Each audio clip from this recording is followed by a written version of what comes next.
Commander Jake Morrison sat in his captain's chair aboard the UES Valkyrie, watching the stars through the main screen.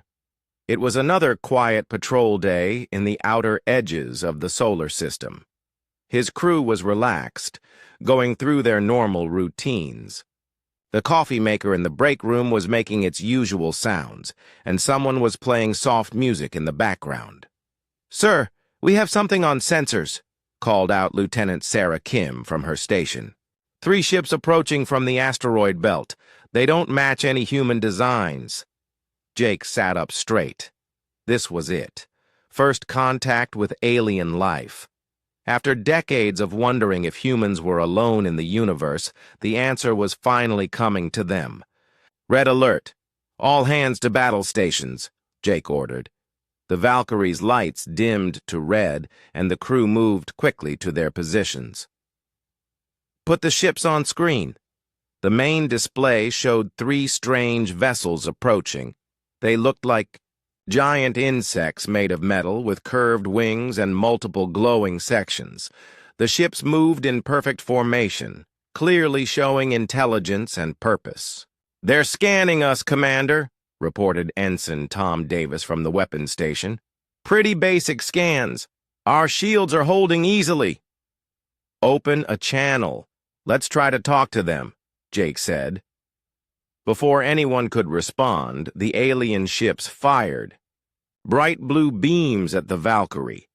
The beams hit the shields and scattered harmlessly like raindrops on a window. "Well, that wasn't very friendly," muttered Chief Engineer Rachel Ford from her station. "Should I power up the main guns?" Jake thought for a moment.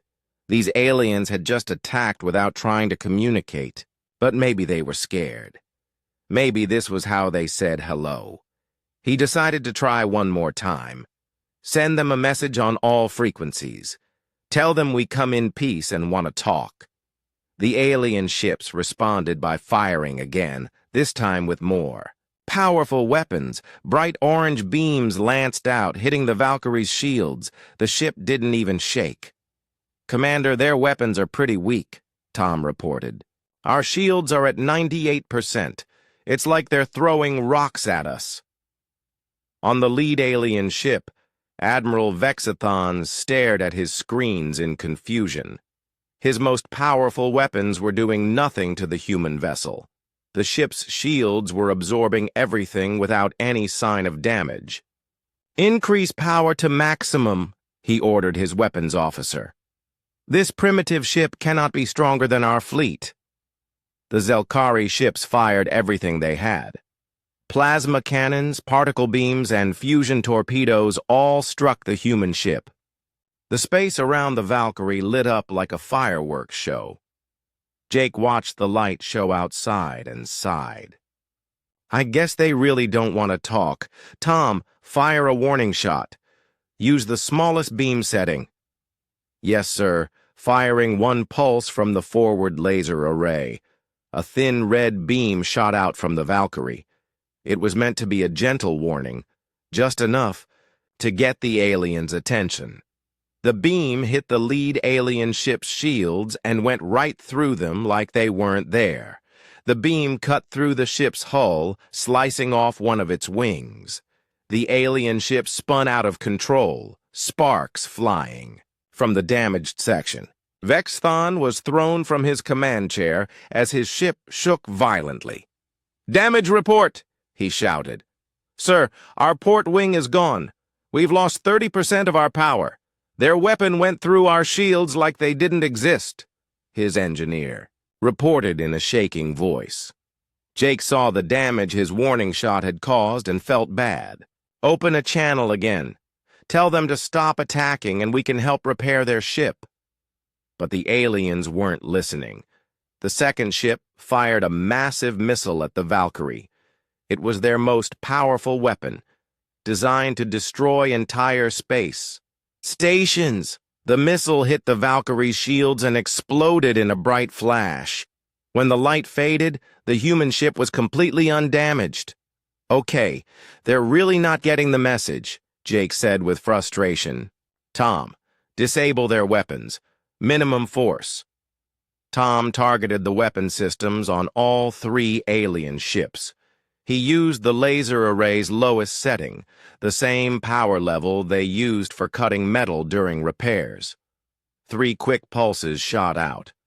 The first pulse hit the second alien ship's main gun. The weapon exploded, taking half the ship with it.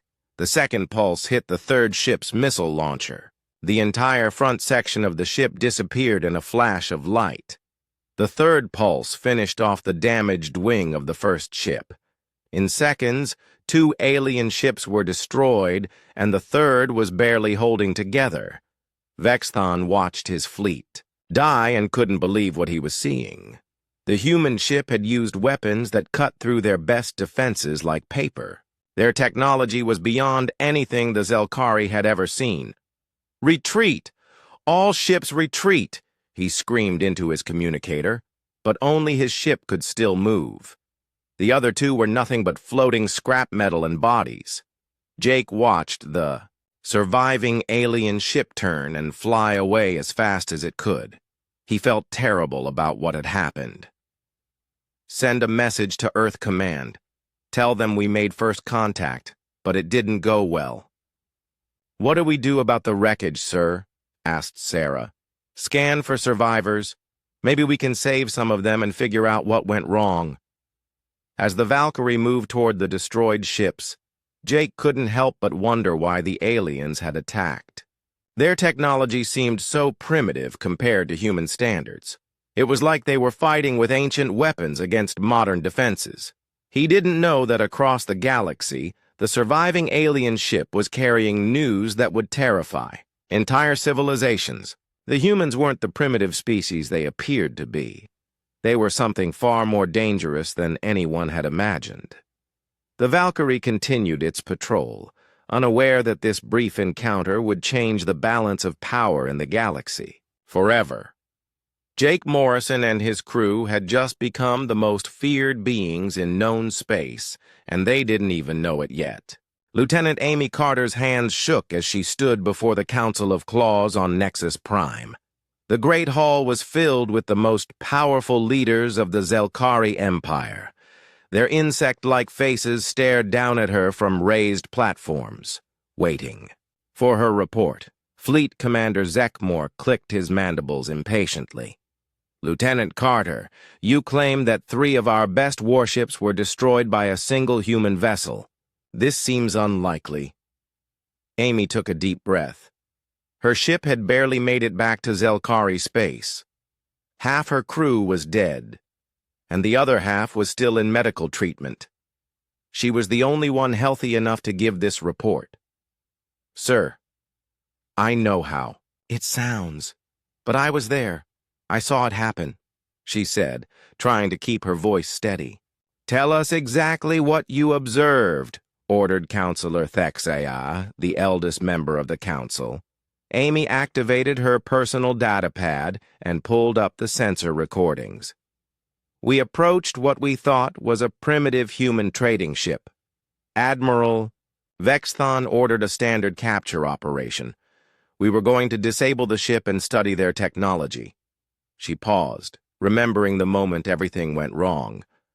The human ship looked simple. Old-fashioned design, basic materials. Our sensors showed it was made mostly of metal and ceramic. Nothing special. "Continue," Zekmor said. "We fired warning shots first, standard procedure.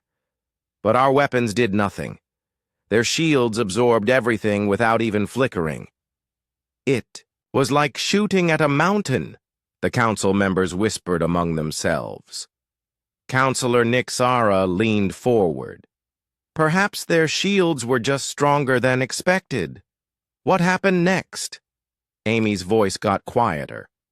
"They sent us a message, something about coming in peace and wanting to talk. Admiral Vestan thought it was a trick. He ordered us to attack with full power." She showed the council the sensor readings from that moment. The numbers made several counselors gasp. "We hit them with everything. Plasma cannons, particle beams, fusion torpedoes, weapons that could destroy a small moon. The human ship didn't even shake. Their shields held at 98%. Fleet Commander Zekmore stood up angrily. Impossible. No shield technology can be that strong. You must have made an error. Sir, I checked the readings 3 times. The human ship absorbed our full attack like it was nothing. Then they fired back. Amy pulled up the next set of recordings. They said it was a warning shot, 1 beam, thin as a pencil. It went through our shields, through our armor, and cut off Admiral Vexthan's ship's wing like it was made of paper. The council hall fell silent. Amy continued her report. The second ship fired our most powerful missile, a planet-cracker warhead that could split an asteroid in half. It hit the human ship directly. She paused. It did absolutely nothing. 0 damage. Not even a scratch. Counselor Thexai's voice was barely a whisper. What did the humans do then? They fired 3 more shots. They said they were trying to disable our weapons. Each shot was smaller than the first one, but... Amy's voice broke. The first shot destroyed the second ship completely. The third shot took out the missile launcher and the entire front section of the third ship. The final shot finished off what was left of Admiral Vexthan's vessel. She showed them the sensor data from those final moments. The energy readings were off the charts. In less than 10 seconds, they destroyed 2 warships and crippled the third. Our most advanced military vessels gone, and they weren't even trying to kill us. They said they were being gentle. Fleet Commander Zekmore sat down heavily. This cannot be accurate. Show me the weapon signatures. Amy pulled up the detailed analysis. Sir, their weapons operate on principles we don't understand. The energy output is impossible according to our physics. Each shot contained more power than our entire fleet's reactor output combined. But how? Asked Counselor Nixera. Humans are barely capable of interstellar travel. They've only had space technology for a few hundred years. Amy looked at her datapad again. There's more, sir. While we were retreating, our sensors kept recording. The human ship scanned the wreckage, looking for survivors. The scan pulse alone was more powerful than our most advanced sensor arrays. She switched to another screen, and their ship itself. What we thought was simple metal and ceramic was actually materials we can't identify. Their hull appears to be made of substances that shouldn't exist. Metals that are harder than diamond but lighter than air. The council members exchanged worried looks. Counselor Thexai spoke carefully. Lieutenant, in your professional opinion, what kind of threat do the humans represent? Amy was quiet for a long moment. Sir, I don't think they're a threat at all. They tried to talk to us first. They warned us before attacking. They used minimum force even when we kept shooting at them. They looked for survivors after the battle. She paused. But, sir, if they wanted to destroy us, we couldn't stop them. Our best weapons can't even scratch their paint. Their weakest weapons can cut our ships in half. If they decided to attack our homeworld, our entire fleet couldn't protect. Fleet Commander Zekmore was still staring at the sensor data. How many humans are there? Unknown, sir. But if one ship can do this much damage... Amy didn't finish the sentence. Counselor Nixera stood up slowly. Lieutenant Carter, you are to speak of this to no one outside this council. These recordings are now classified at the highest level. Yes, sir. You are dismissed. Report to medical for a full examination. After Amy left, the council sat in stunned silence. Finally, Counselor Thexai spoke. If this report is accurate, we have made a terrible mistake. We have attacked a species that could wipe out our entire civilization without effort. Fleet Commander Zekmore was still studying the data. These readings show technology that is centuries ahead of anything in the galaxy. How did humans develop such capabilities so quickly? Perhaps, said Counselor Nixera quietly, we have been wrong about human capabilities from the beginning. Perhaps they are not the primitive species we believed them to be. The council meeting continued late into the night, but one thing was clear. The Zelkari Empire had just learned that humanity was not to be underestimated. The question now was, what to do with this terrifying knowledge? Dr. Lisa Park checked her equipment one more time before stepping out of the UES Darwin's airlock.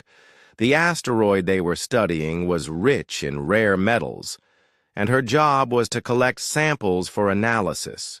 She had no idea that hidden sensors were watching her every move from 3 different locations.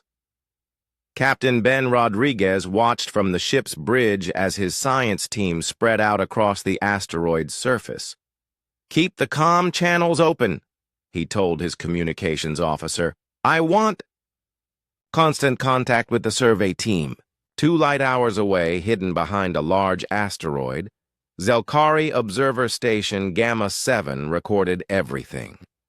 Commander Yextal watched the human scientists work through his most advanced surveillance equipment. "Look at their suits," he whispered to his assistant. "They're walking around on that asteroid like it's nothing." The asteroid had a harsh environment. Radiation levels that would kill most life forms in minutes, temperatures that swung from boiling hot to freezing cold, and an atmosphere of toxic gases. Yet the humans moved around easily, completely protected by what looked like simple white suits. Observer Kixon studied the readings. "Sir, those suits are generating their own force fields. Each human is surrounded by a personal shield that's stronger than our ship's main defenses." Dr. Lisa Park reached a promising rock formation and pulled out her scanner. The device looked like a simple tablet computer, but when she pointed it at the rocks, it sent out energy pulses that penetrated deep into the asteroid. "These readings are incredible," she said into her radio. "This scanner is picking up metal deposits 20 kilometers below the surface. The detail is amazing." Commander Yextal nearly fell out of his chair. 20 kilometers? Our best ground-penetrating sensors can barely reach 2 kilometers. Lisa moved to another location and pulled out what looked like a metal stick. She pointed it at a large boulder and pressed a button. A beam of light shot out, and the boulder simply disappeared, turned into glowing particles that floated away. "Perfect sample site," Lisa announced cheerfully. "This molecular disruptor makes excavation so easy." Observer Kixon was staring at his instruments in shock.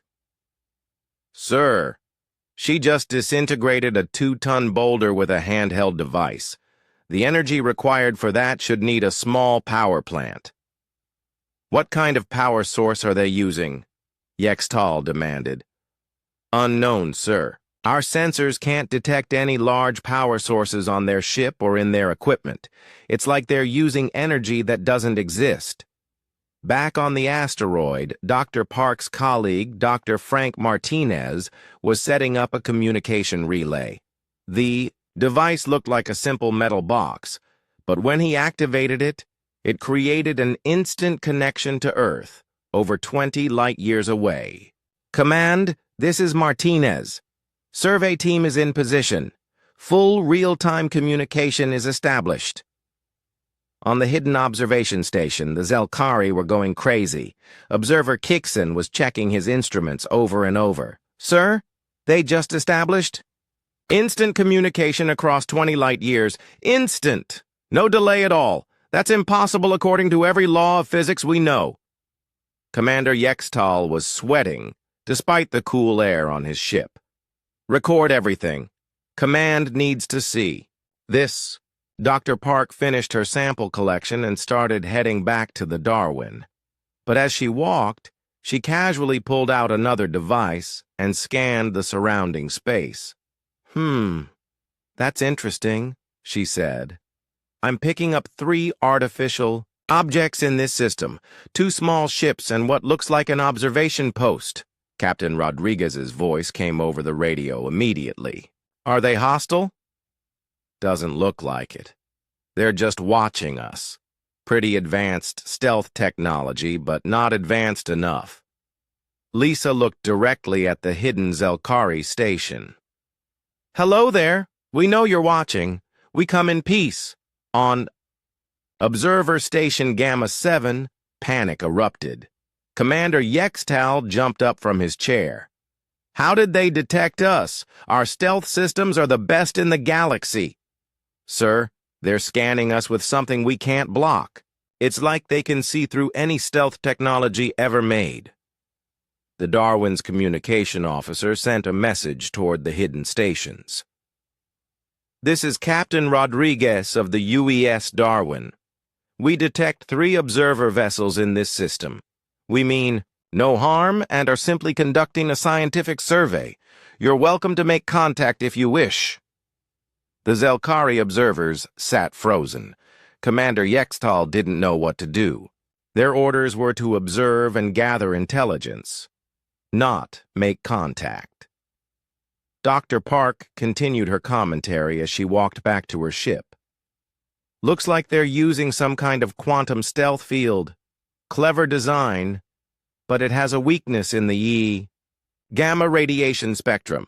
Observer Kixon was frantically taking notes. Sir, she just identified our stealth technology and its weakness with a handheld scanner. It took our scientists 50 years to develop that stealth system. And she figured it out in 30 seconds, Yextal muttered. Back on the Darwin, Dr. Park reached the airlock and started removing her environmental suit. Captain Rodriguez met her there. Find anything interesting? He asked. The usual. Rare metals, some interesting crystal formations, and 3 very nervous aliens watching us. From hiding. She handed him her sample containers.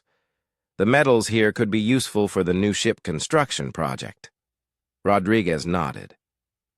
What about our observers? They seem harmless, just curious about human technology.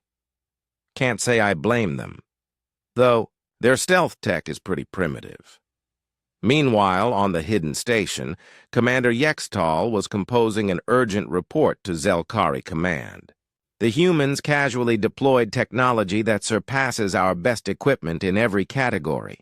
Personal force fields stronger than ship shields, scanners that can see through anything, communication systems that ignore the speed of light, weapons that can disintegrate matter, and they detected our best stealth technology like it was a flashing beacon. He paused, then added, most disturbing of all, they treat this incredible technology as routine.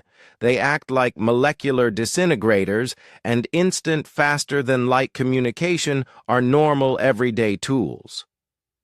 Observer Kixon looked up from his instruments. Sir, they're leaving. Should we follow them? Are you insane?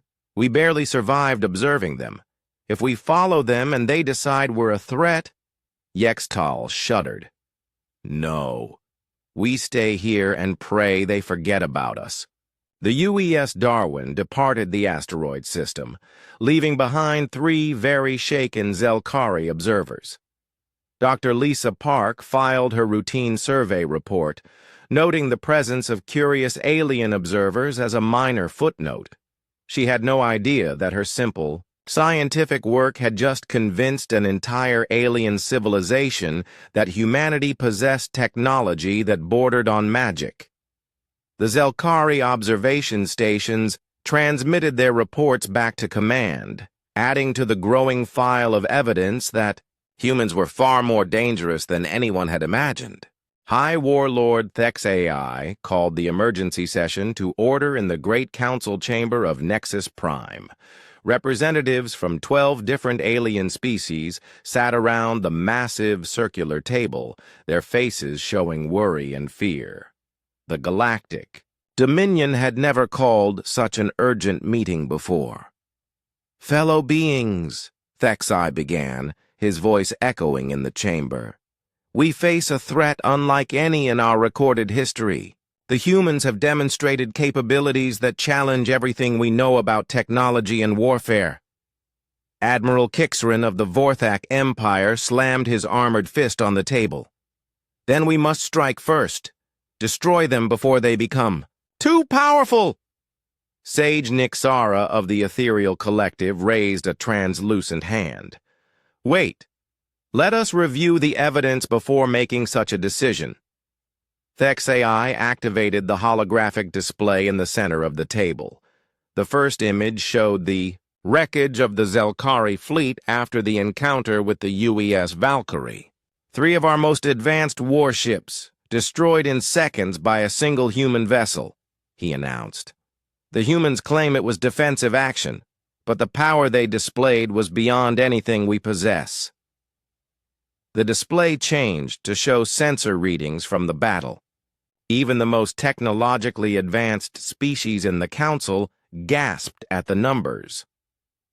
Ambassador Kelthor of the Christine Collective studied the data carefully. "These energy readings must be wrong. No ship this size could generate such power." "The readings have been confirmed by 3 separate observation posts," Thexai replied. "The humans are using technology we cannot understand." Admiral Kixerin stood up aggressively. "All the more reason to destroy them now. If we wait, they will only become stronger." "Sit down, Kixerin," ordered General Zixura of the Mechanical Union. "Your people always think violence is the answer. Look at these reports more carefully." The holographic display showed surveillance footage of Dr. Lisa Park's survey mission. The Council watched as she casually used technology that their best scientists said was impossible. Personal force fields, matter disintegration devices, faster-than-light communication, sensors that can penetrate any stealth system, General Zixura listed. "And look how they treat these tools, like they're normal everyday equipment." Sage Nixara studied the footage with growing concern. "Notice how they offered to help the damaged Zelkari ship, how they warned the hidden observers that they were detected, but meant no harm. This does not seem like an aggressive species." "That makes them even more dangerous," Admiral Kixeran insisted. "A peaceful species with such power could unite the galaxy against us." Chancellor Vixon of the Trade Federation spoke up nervously. "We've been monitoring human trade routes for months. Their cargo ships routinely carry loads that should require entire fleets to transport.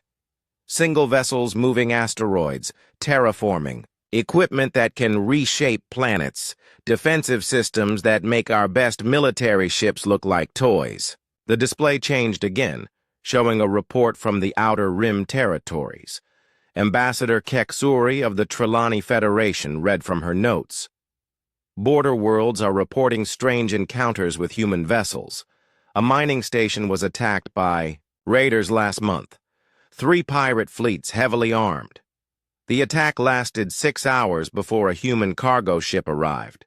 She paused, looking at her report again. "The human ship destroyed all 3 pirate fleets in 47 seconds. When our forces arrived to investigate, the humans were helping repair the mining station and providing medical aid to the injured." 47 seconds? Asked General Zixura. "Against 3 fleets?" The human captain apologized for taking so long to respond. He said his ship was designed for cargo transport, not combat. So he had to be careful not to damage the mining station while fighting. The council sat in stunned silence. Finally, Sage Nixara spoke. "If their cargo ships can destroy entire fleets, what must their actual warships be capable of?" High Warlord Thexai changed the display again. "We have intelligence suggesting that humans have dozens of warships spread throughout their territory, ships specifically designed for combat, not trade or exploration. Admiral Kixren was pacing now. Then we must attack immediately. Gather all our fleets and strike before they can prepare. With what? Demanded Chancellor Vixon.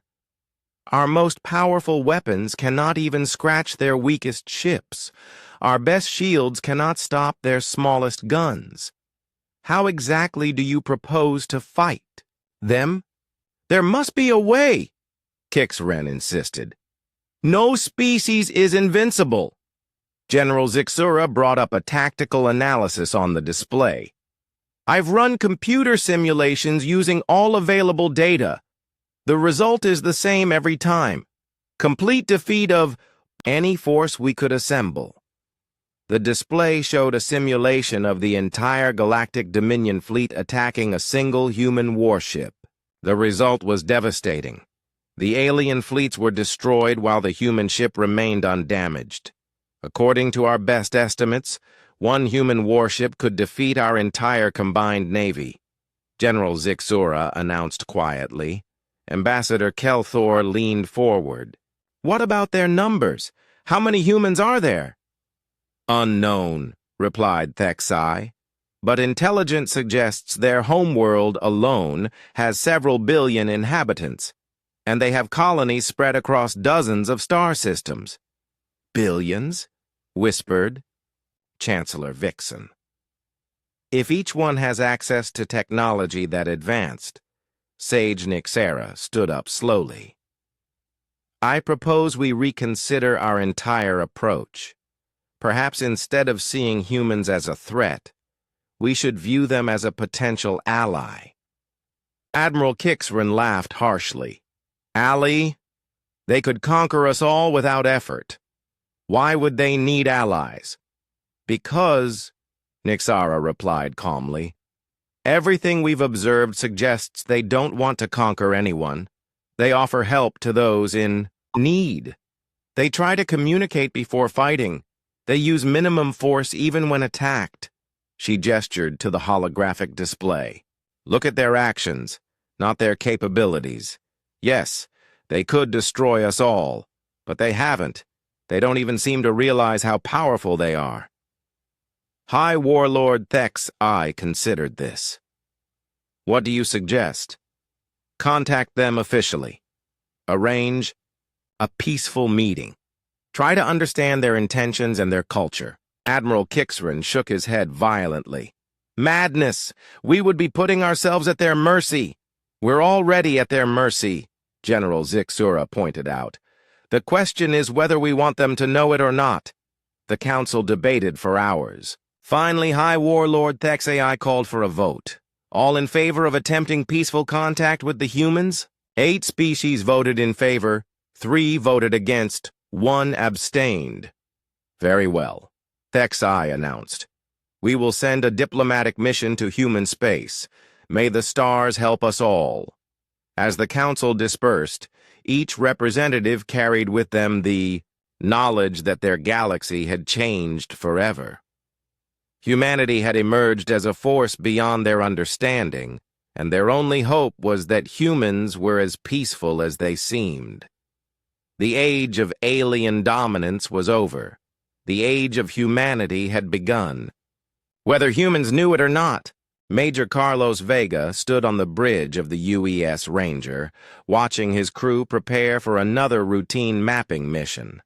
The Kepler sector was largely unexplored, and Command wanted detailed charts of the region. It was supposed to be a quiet, 3-week assignment.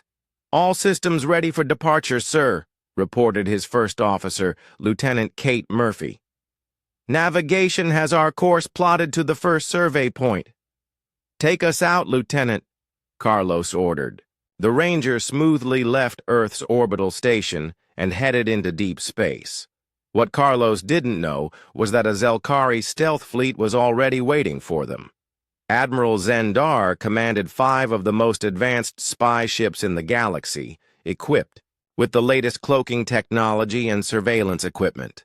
Target is approaching, whispered Communications Officer Velen. All ships maintain silent running. This is our chance to learn how human technology really works. The Zelkari fleet had been planning this mission for weeks. Their best scientists had designed new sensors specifically to study human capabilities. This time, they would observe from a safe distance and gather real intelligence. Admiral Zendar watched the human ship approach on his screens. The UES Ranger looked like a simple exploration vessel. No obvious weapons, standard design, nothing threatening about it. "Begin passive scans," he ordered. "I want to know everything about that ship." Hidden behind their advanced stealth fields, the 5 Zelkari ships spread out around the Ranger. Their sensors worked quietly, trying to penetrate the human vessel's secrets. On the Ranger, Ensign Tommy Wilson was monitoring the ship's systems when he noticed something odd. "Sir, I'm getting strange readings from our passive sensors." Carlos looked over his shoulder. "What kind of readings?" "It's like there are small gravity fluctuations around us. Very faint, but consistent with ship-sized objects." Lieutenant Murphy raised an eyebrow. "Could be space debris or asteroids?" "No, ma'am. The patterns are too regular. Almost like ships trying to stay hidden." Carlos thought for a moment. They were in empty space, far from any normal shipping routes. "Run a full spectrum scan of the area. Let's see what's out there." "Yes, sir." Admiral Zendar was pleased with the intelligence they were gathering. "Their hull appears to be made of unknown composite materials. Very dense, very strong, but we're getting good readings on their power systems." "Sir," reported his science officer, "their reactor output is enormous, 10 times larger than anything that size should be able to generate." "Interesting. What about their defensive systems?" "Minimal shield projectors visible. Either they're very confident or very stupid." On the Ranger, Ensign Wilson finished his scan and looked puzzled. "Sir, you're going to want to see this."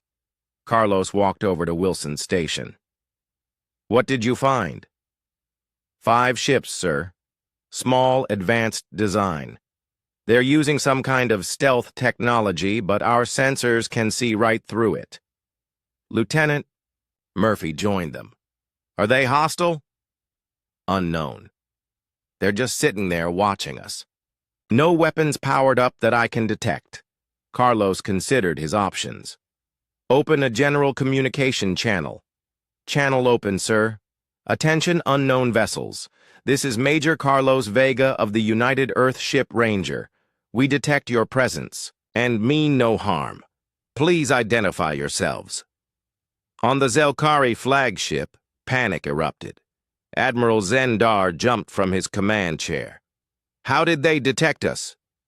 "Unknown, sir. Our stealth systems are operating perfectly. There's no way they should be able to see us."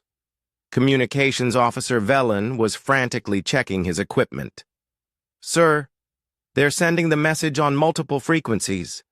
They definitely know we're here." "This is impossible," muttered the science officer. "Our stealth technology is centuries ahead of human capabilities." Admiral Zendar made a quick decision. "Maintain silent running. Do not respond. Maybe they're bluffing." Back on the Ranger, Carlos waited for a response. When none came, he turned to Lieutenant Murphy. "Kate, run a detailed scan on those ships. I want to know exactly what we're dealing with." "Yes, sir." Murphy programmed the Ranger's main sensor array for a focused scan. She had no idea that what she considered a routine sensor sweep would be devastating to the hidden aliens. The sensor pulse that left the Ranger was incredibly powerful, designed to map entire solar systems in detail. When it hit the Zelkari stealth fields, it overloaded their cloaking systems instantly. "Sir!" screamed the Zelkari science officer. "Their scan just burned out our stealth generators. All ships are now visible." Admiral Zendar watched in horror as his 5 ships appeared on the human vessel's sensors like blazing stars. "Damage report!" Stealth systems completely destroyed on all ships. The scan pulse was too powerful for our equipment to handle. On the Ranger, Lieutenant Murphy looked at her readings with surprise. Well, there they are. 5 ships, now fully visible. Their stealth systems seem to have failed. Carlos studied the new contacts. Any response to our communication? No, sir. They're still not talking. Run a threat assessment. Are they dangerous? Murphy worked at her station for a few minutes. Sir, their weapons are powered but not targeted at us. Technology seems primitive compared to our standards. I'd say they're not a threat to us, but we could definitely be a threat to them. What do you mean? Their ships are small, lightly armed, minimal shielding. If this turned into a fight, it would be very one-sided in our favor. Carlos nodded. Send another message. Tell them we just want to talk. But the Zelkari fleet was already making their own decision. Admiral Zendar realized that staying was too dangerous. The humans had technology that could see through any stealth system and sensors powerful enough to destroy equipment just by scanning it. All ships, prepare to withdraw, he ordered. Sir, should we gather more intelligence first? We've learned enough. The humans can detect anything we can hide, and their passive sensors are more powerful than our active military scanners. If we stay, they might decide we're hostile. But as the Zelkari ships began to move, their damaged stealth systems caused a cascade failure. Warning lights flashed across their control panels as ship systems began shutting down. Sir, we're losing power! The stealth system damage is spreading to other systems. On the Ranger, Lieutenant Murphy watched the alien ships with growing concern. Sir, those ships are in trouble. I'm reading power failures across their fleet. Carlos made a quick decision. Send them an offer of assistance. Maybe we can help. Sir, Murphy continued. One of their ships is heading straight for us, and they're accelerating. Are they attacking? I don't think so. It looks more like they've lost control. Carlos watched as the alien ship tumbled toward them, clearly out of control. Emergency maneuvers! Get us clear of that ship! But the Zelkari vessel was too close and moving too fast. It was going to collide with the Ranger unless something happened quickly. Fire the forward laser array, Carlos ordered. Lowest setting. Try to nudge them away from us. Lieutenant Murphy targeted the alien ship carefully and fired a gentle beam, just enough to change its course slightly. The low-power laser beam hit the Zelkari ship and cut it completely in half. Carlos stared at the screen in shock. That was our lowest power setting. Sir, Murphy said quietly, I think their technology is a lot weaker than we thought. The other 4 Zelkari ships, seeing their companion destroyed, fled the area as fast as their damaged systems would allow. Admiral Zendar's final report would be brief. Humans possessed technology so advanced that their gentlest touch was lethal to alien ships. Carlos ordered a search for survivors, but found none. The brief encounter left him wondering why aliens, with such primitive technology, would risk spying on human ships. He had no idea that his routine mapping mission had just convinced an entire alien fleet that humanity was impossibly dangerous. Ambassador Keksuri of the Trilani Federation sat in her office on Nexus Prime, reading the latest reports with growing alarm. Her desk was covered with emergency communications from border worlds throughout the galaxy. Every day brought new stories of alien populations fleeing at the mere mention of humans. Her assistant, Clerk Nixon, entered with another stack of urgent messages. Ambassador, 3 more worlds have requested emergency evacuation assistance. Keksuri picked up the first report. The mining colony on Kepler 442b. What happened there? They detected a human ship approaching their system. The entire population of 12,000 abandoned the colony and fled to the next star system. Was the human ship hostile? Nixon checked his notes. No, ma'am. According to long-range sensors, it was a civilian cargo vessel, but the colonists panicked and left. Everything behind. Millions of credits worth of equipment just abandoned. Kexery shook her head and picked up the next report. Vorthen Mining Station. Population 15,000. Status? Evacuated yesterday. They received word that a human exploration ship was charting their sector. The station manager decided to evacuate rather than risk contact. And the third report? This one is worse, Ambassador.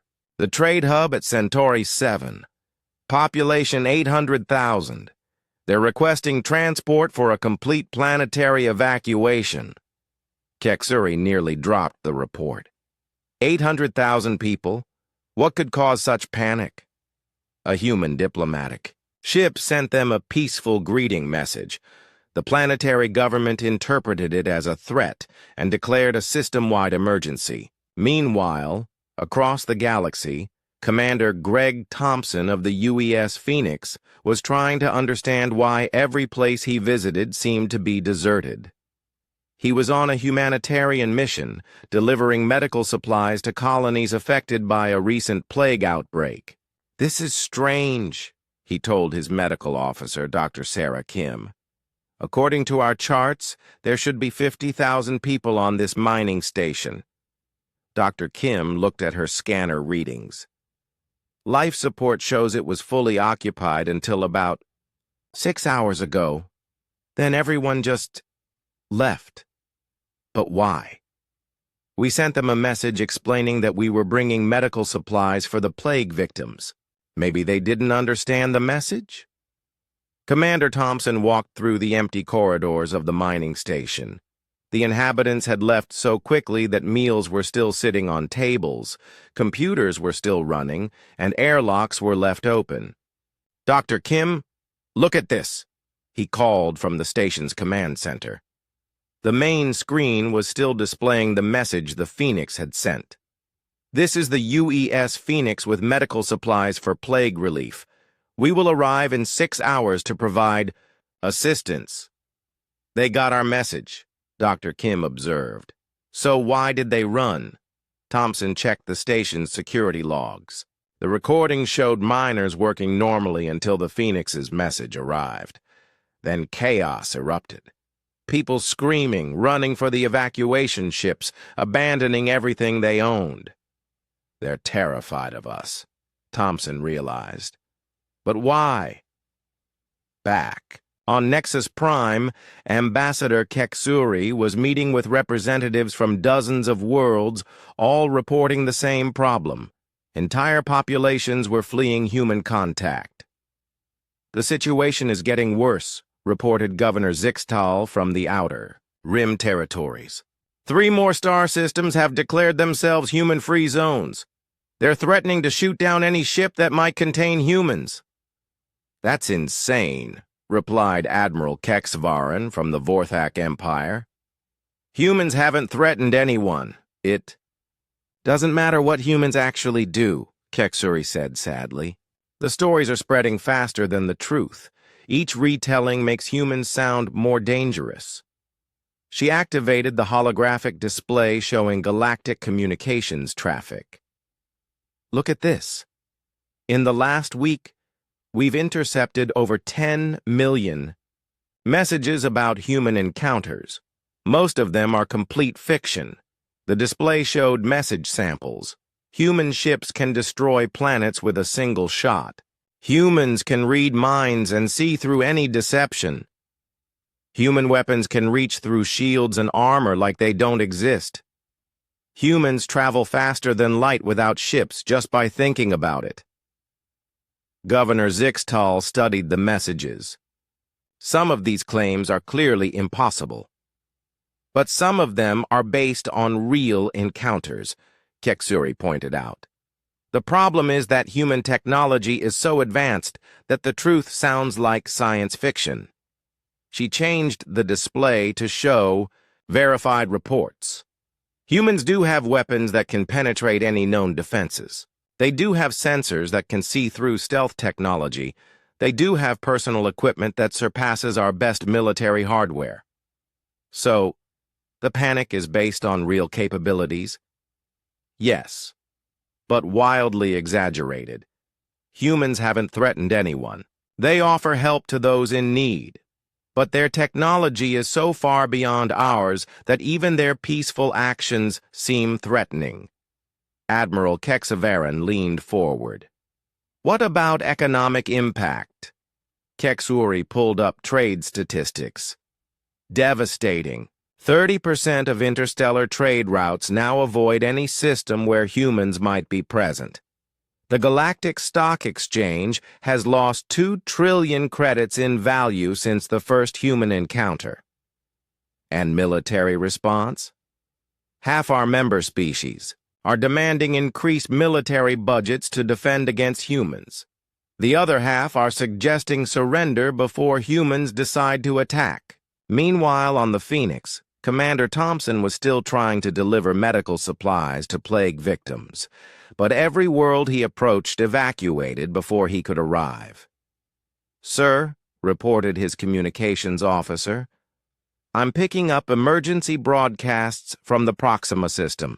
They're declaring a health emergency and requesting immediate evacuation assistance." "That's perfect," Thompson said with relief. "We can help them." "Sir, the emergency is our approach. They're evacuating because we're coming." Thompson sat down, heavily in his command chair. "Are we really that frightening?" Dr. Kim checked her medical scanners. "Sir, I'm detecting plague symptoms in the evacuation ships.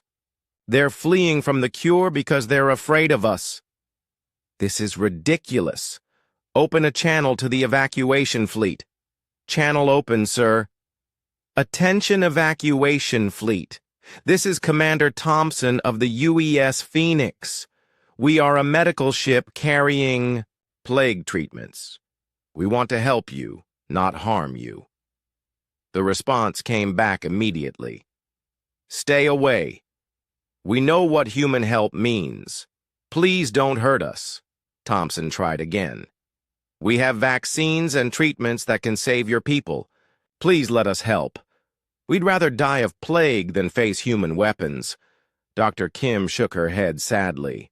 "Sir, they're literally choosing death over accepting our help." Back on Nexus Prime, Ambassador Kexuri received an urgent message from the Proxima system. The evacuation fleet was reporting that humans were chasing them, demanding surrender. She sighed and added it to the growing file of misunderstood human encounters.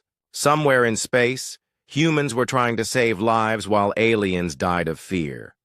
The galaxy had become a place where humanity's greatest strength, their desire to help others, was seen as their most terrifying threat. And the panic was spreading faster than anyone could control. Admiral Susan Blake sat in her office at Earth Defense Command, staring at reports that made no sense. For weeks, her ships had been encountering aliens who seemed terrified of them. Now she finally had some answers, and they were not what she had expected. "Come in," she called as someone knocked on her door. Lieutenant Tony Martinez entered, carrying a data pad and looking confused. "Admiral, you wanted to see the translation of that alien message we received?" "Yes." "What did they say?" Tony looked at his notes. "Well, ma'am, they're asking for permission to surrender to us." Admiral Blake blinked. "Surrender? We're not at war with anyone." "That's what I thought, too. But they seem to think we're some kind of unstoppable military force. They're offering to pay tribute and asking us not to destroy their homeworld." Blake stood up and walked to her window, looking out at Earth's orbital defenses. "Tony, we've had maybe a dozen minor encounters with alien ships. Most of them ran away before we could even say hello. Why would they want to surrender?" "I don't." "No, ma'am. But there's more. They're requesting a peace meeting at the edge of our solar system. They want to negotiate terms for their surrender. Blake considered this. First contact with alien civilizations was supposed to be handled carefully, with diplomats and scientists. But if the aliens thought they were at war, she needed to act quickly. Contact Captain Rick Harper on the UES Guardian. Tell him to escort the alien delegation to the meeting point. And Tony, make sure our ships understand this is a peaceful mission. Yes, ma'am. 2 days later, Captain Harper watched 3 alien ships approach the designated meeting point. The ships were keeping their distance, almost like they were afraid to get too close. "Sir," reported his communications officer, "the alien ships are requesting permission to approach." "Permission granted. Tell them we're here to talk, not fight." "Sir, they're asking if we promise not to destroy them during the meeting." Harper looked puzzled. "Of course we promise. Why would we destroy them?" The lead alien ship slowly approached the Guardian, staying well beyond weapons range. Captain Harper could see on his screens that the alien crew looked nervous and scared. "Guardian, this is the Zelkari peace delegation," came a shaky voice over the radio. "We request mercy for our people." "This is Captain Harper. You have our word that you're safe. We want to establish peaceful relations." There was a long pause before the alien responded. We do not understand. You have not demanded our surrender?" "No. Why would we demand your surrender? We're not at war." Another pause. "But your ships are so powerful. Your weapons can destroy entire fleets. We assumed you were preparing to conquer our territory." Captain Harper was starting to understand the problem. "Can you be more specific? What weapons are you talking about?" "The encounter at Sector 7. Your warship destroyed 3 of our vessels in seconds. Your exploration ships carry weapons that cut through our strongest defenses. Your cargo vessels have defeated entire pirate fleets." Harper checked his mission logs. "Are you talking about the UES Valkyrie encounter? That was self-defense. Your ships attacked first. We know. And your response proved your overwhelming superiority. We cannot fight technology that advanced." "Wait," Harper said slowly. "You think we're more advanced than you?" "Think, Captain. Harper, your weakest civilian ships are more powerful than our best military vessels. Your handheld tools surpass our largest installations. Your technology appears to violate the laws of physics." Captain Harper muted his communication for a moment and turned to his science officer. "Dr. Wilson, run a comparison between our technology and theirs." Dr. Wilson worked at his station for several minutes. "Sir, this is interesting. Their technology is actually quite sophisticated, but it's designed very differently from ours." "How so?" "They seem to prioritize efficiency and elegance. Their ships use minimal power for maximum effect. Very clever engineering. And our ships? Well, sir, our ships are built to survive anything Earth can throw at them. Radiation storms, asteroid impacts, solar flares, gravity fluctuations. We over-engineer everything because Earth is a dangerous place to live." Harper began to understand. "So what they see as impossible power levels are just normal safety margins for us. Our weapon that destroyed their ships was actually our lowest power setting. We used those beam levels for cutting metal during construction projects." Harper reopened the communication channel. "Zelkari delegation, I think there's been a misunderstanding. We're not trying to be threatening. Our technology is designed for survival, not conquest." "Survival? Captain Harper, your ships can withstand attacks that would destroy small moons." "Well, yes. Our home world has some very dangerous weather. We had to build tough ships. The alien delegation was quiet for a long time. Finally, their leader spoke. Again. Captain Harper, may we ask about your homeworld's conditions? Earth? Sure. We have radiation storms from our sun, meteor impacts, earthquakes, volcanoes, hurricanes, tornadoes, floods, droughts, ice ages, and some very aggressive wildlife. And your people live in such conditions? Born and raised there. It's home. Another long pause. Captain Harper, we begin to understand. Your species developed technology to survive conditions that would kill most galactic civilizations. I guess so.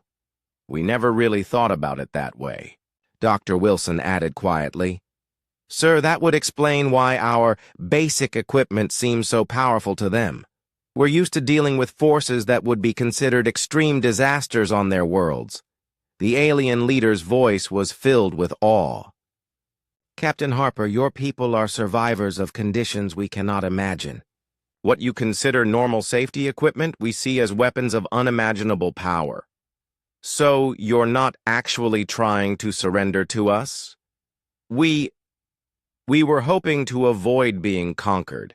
But now we understand you are not conquerors. You are simply very robust. Captain Harper laughed. I guess that's one way to put it. Would you like to start over with first contact? Maybe we can establish peaceful relations. We would be honored, Captain Harper, though we admit we are still somewhat intimidated by your capabilities. Don't worry about that. Earth humans are pretty friendly once you get to know us. Just don't try to attack us and we'll get along fine. We will remember that, Captain Harper. We will definitely remember that. As the meeting continued, both sides began to understand each other better. The aliens learned that humans were not aggressive conquerors, but simply a very tough species. The humans learned that their everyday technology seemed miraculous to civilizations that had never faced Earth's challenges. It was the beginning of a very careful friendship between species who had very different ideas about what was normal and what was terrifying. 6 months had passed since the first diplomatic meeting between humans and the Galactic Dominion. Colonel Nancy Walsh walked through the halls of the new human embassy on Nexus Prime, still amazed at how the alien dignitaries reacted to her presence. Good morning, Ambassador Keksuri, she said cheerfully to the Trilani representative. Keksuri jumped slightly and bowed deeply. Good morning, Colonel Walsh. I hope your day brings you peace and prosperity. Nancy had learned that this was how aliens greeted humans now, with extreme politeness and barely controlled fear. She still wasn't used to it. Her assistant, Lieutenant Mike Chen, approached with the daily briefings. Colonel, we have 17 requests for technology demonstrations today, 43 trade proposals, and 1 request for military protection. Military protection? From who? The Kepler colonies are having pirate problems again. They're asking if we could patrol their shipping lanes. Nancy sighed. Word had gotten out that human civilian ships could defeat entire pirate fleets. Now everyone wanted human protection, but they were too scared to ask directly. Set up a meeting with their representatives. We'll see what we can do. Across the embassy, Dr. Frank Lee was conducting his daily science exchange program. Today's lesson was about basic human tools, but he had to be very careful. The last time he demonstrated a standard construction laser, 3 alien scientists had fainted. Today we'll look at a simple scanner, he announced to his audience of alien researchers. This device can analyze molecular structures and detect various materials. He pulled out what looked like a basic tablet computer. To humans, it was standard equipment used by construction workers and geologists. To the aliens watching, it was technology that surpassed their most advanced laboratory instruments. The scanner has a range of about 50 kilometers and can penetrate most materials. Dr. Lee explained. Very useful for finding mineral deposits or checking building foundations. One of the alien scientists raised a tentacle nervously. Dr. Lee, our best planetary scanners can only reach 5 kilometers. How do you generate such power in a handheld device? Well, it uses a standard fusion microcell for power, same type we use in flashlights and communication devices. The aliens whispered among themselves frantically. Dr. Lee realized he had done it again, mentioned something that seemed normal to humans, but impossible to aliens. Perhaps we should move on to something simpler, he suggested. Meanwhile, in Space Above Nexus Prime, Captain Alex Stone patrolled the neutral zone in the UES Sentinel. His ship's job was to maintain peace between different alien factions and watch for any signs of trouble. "Sir," reported his tactical officer, "we have a situation developing in Sector 12. 2 alien fleets are facing off over a territorial dispute." "How? Many ships?" 47 ships on one side, 32 on the other. They're powering up weapons. Captain Stone had dealt with this kind of problem before. Alien disputes that could turn into wars if not handled carefully. Set course for Sector 12 standard approach. 20 minutes later, the Sentinel dropped out of hyperspace between the 2 hostile fleets. The effect was immediate. Both fleets powered down their weapons and began moving away from each other. "Sir, we're receiving messages from both fleet." "Commanders," reported the communications officer. "They're apologizing for the disturbance and requesting permission to withdraw." "Permission granted. Tell them to resolve their dispute through diplomatic channels." "Yes, sir." It was always the same. The mere presence of a human ship was enough to stop any conflict. The aliens were too terrified of accidentally provoking humans to fight when a human ship was nearby. "Sir?"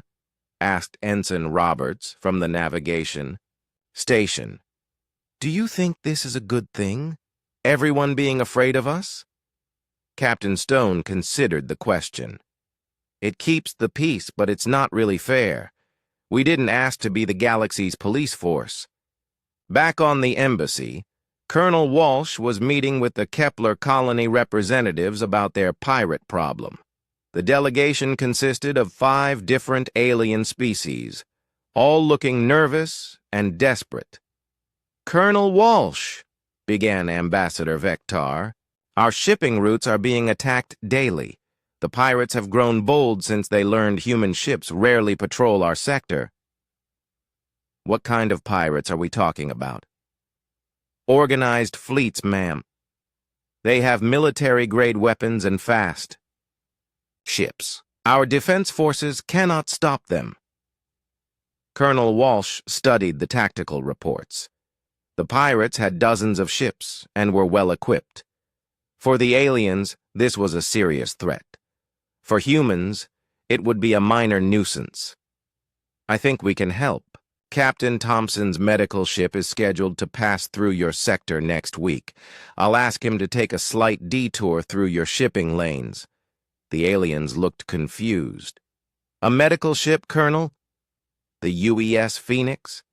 It's a hospital ship, but it has standard defensive systems," Ambassador Vector whispered to his colleagues before speaking again. "Colonel Walsh, with respect, we need warships to fight these pirates. A medical vessel might not be sufficient." Colonel Walsh smiled gently. She had learned to be patient with alien misconceptions about human capabilities. "Ambassador the Phoenix has successfully defended civilian convoys against pirate attacks before. I think you'll find it adequate for your needs." What she didn't mention was that the Phoenix's standard defensive systems could destroy the entire pirate fleet in minutes. 1 week later, the pirate fleet that had been terrorizing the Kepler trade routes attacked what they thought was an easy target, a lone medical ship traveling through their territory. The battle lasted 37 seconds. The Phoenix destroyed 43 pirate ships without taking any damage.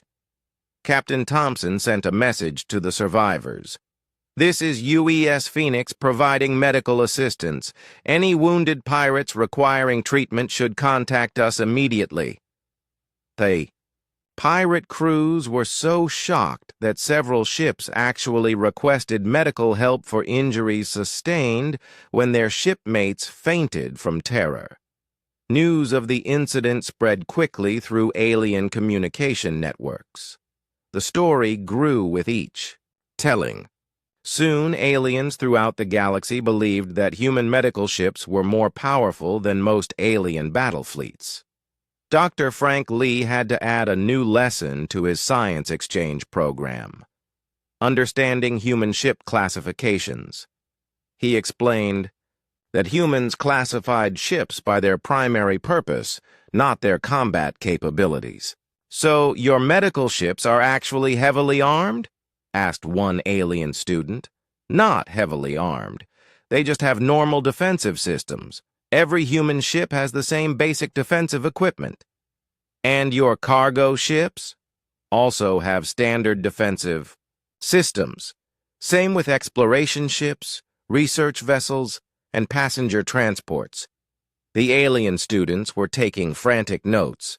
The concept that every human ship was a potential warship was both fascinating and terrifying to them.